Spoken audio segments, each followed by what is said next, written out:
Väga oluline on ennast liigutada, eriti kui sa töötad kontoris. Soovitavalt tuleks seda siis teha 2–3 tunni tagant ja vastavalt siis võimalustele. Kas sul on lähedal mõni terviserada või siis teeme koos liikumisharjutusi, mida ma ka teile ette näitan. Mõnusat liikumist. Tuleb tõusta püsti laua tagant, toetada küünarnuki ja peopesad lauale, jalad lauast eemale, nii et on õlgadest kuni varvasteni on keha ühel joonel. Ja hoiad siin ja hoiad seda asendit seni, kuni sa jaksad. Ehk siis, kui sa tunned, et sa hakkad ära väsima, siis hoiad natuke veel. Alla ei anna. Ja siis juba lõdvestad ja tuled. Ja siis võid korrata seda harjutust veel korra. Sõltub siis, kuidas sul parasjagu aega on. Kui on natuke rohkem aega, siis hoia tee tihedamalt. Kui on vähem aega, siis piisab ühest korrast ka. Ja tuled ära, lõdvestad. Super. Nii. Järgmine on siis õlgade ja reie tagumise lihase venitus. Et selleks paned peopesad lauale, tuled lauast eemale, me peame siin natuke liigutama. Peopesad lauale, tuled lauast eemale, puusa laiuselt, ehk siis hargseis ja kallutad ette. Ja tunned mõnusalt venitust siis reie tagumises osas, ehk siis reie 2 pealihases. Venitame ära ka reie 4 pealihased. Selleks ei pea jälle muud tegema, et kergeks tasakaalu hoidmiseks toeta käega lauale, võta oma labajalast kinni ja hoiad siin mõnusalt.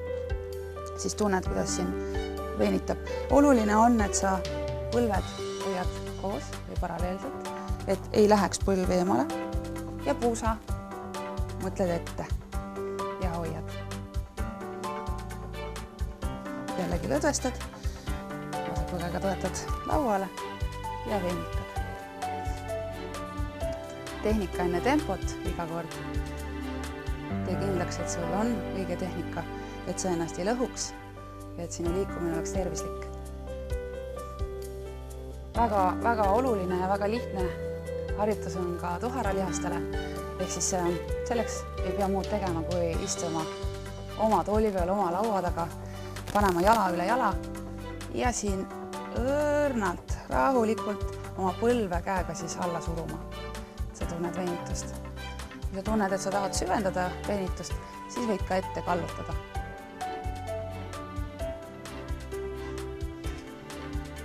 Ja taaskord hinga. Hingamist ärge unustage. Hingamisega varustad sa lihast hapnikuga.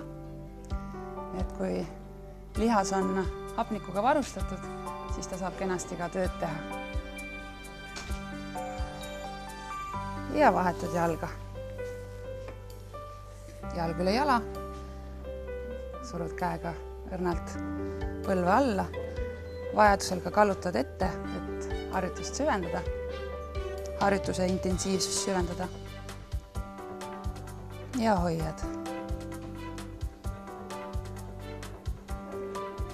Super. Ja samamoodi nagu ka mõne eelneva harjutuse puhul, et toetad käed lauale, paned vasaku jala taha ja kallutad ette. Ehk siis tunnedki venitust siin säärelihases.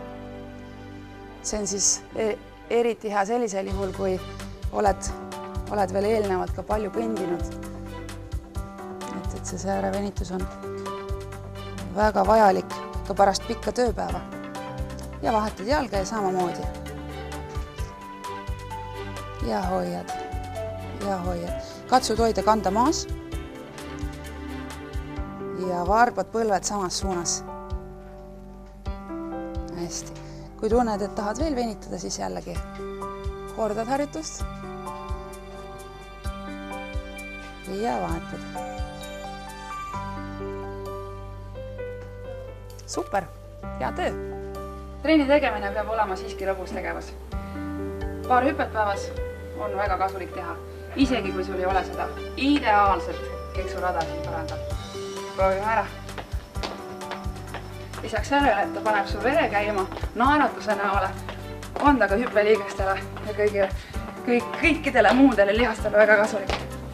Võta sõber kaasa ja tulge lõbutsema. Lõpp on lähedal. Yes!